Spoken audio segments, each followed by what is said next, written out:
नमस्कार दोस्तों। EPS 95 pension कर्मचारी पेंशन स्कीम ईपीएस लंबे समय से पेंशन में इजाफे की मांग कर रही है। ट्रेड यूनियन पेंशन भोगियों की कई अलग अलग संस्थाएं लगातार सरकार से पेंशन राशि में इजाफा की बात कर रही है। एम्प्लॉयज़ प्रोविडेंट फंड ऑर्गेनाइजेशन ने साल 2014 में उन ईपीएफओ मेंबर्स के लिए न्यूनतम गारंटी पेंशन 1000 तय कर दी थी जो कम से कम 10 साल तक पेंशन स्कीम में योगदान करते हैं। हालांकि सरकार ने ट्रेड यूनियन और कर्मचारी रिप्रेजेंटेटिव बॉडी से हो रही मांग के बावजूद ईपीएस के तहत न्यूनतम पेंशन में किसी तरह का बदलाव नहीं किया है। लेकिन उम्मीद फिर जगी है। ईपीएस की शुरुआत 30 साल पहले हुई थी और इसे ईपीएस 95 के नाम से भी जाना जाता है। संभवतः पहली बार तीसरे पक्ष यानी बाहरी विशेषज्ञों द्वारा जांच की गई थी।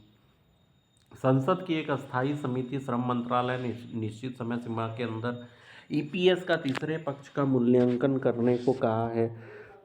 भारतीय जनता पार्टी के सांसद बसवराज मुंबई की अध्यक्षता वाली पैनल चाहता है कि मूल्यांकन प्रक्रिया 2025 के अंत तक पूरी हो जाए। इस संसदीय पैनल में श्रम मंत्रालय से ईपीएस के तहत 1000 रुपये न्यूनतम पेंशन को बढ़ावा के मामले पर तुरंत काम शुरू करने के लिए कहा है। रिपोर्ट में कहा है कि जीवन यापन की लागत कई गुना बढ़ गई है, यानी मुद्रास्फीति कई गुना बढ़ी है, लेकिन पेंशन राशि वही बनी हुई है। ईपीएस के 30 साल। ईपीएस की शुरुआत 1995 में हुई थी। इस स्कीम का मकसद रिटायरमेंट के बाद कर्मचारियों को एक अस्थायी इनकम मुहैया कराना था। मंत्रालय की कमेटी ने यह जानकारी दी है कि इस पहले थर्ड पार्टी रिव्यू की प्रक्रिया रिक्वेस्ट फॉर प्रपोजल आरएफपी के जरिए शुरू किया जा चुका है और काम अभी चल रहा है। कमेटी को यह बताया गया है कि इससे पहले ऐसा कोई रिव्यू ईपीएस को लेकर नहीं हुआ है।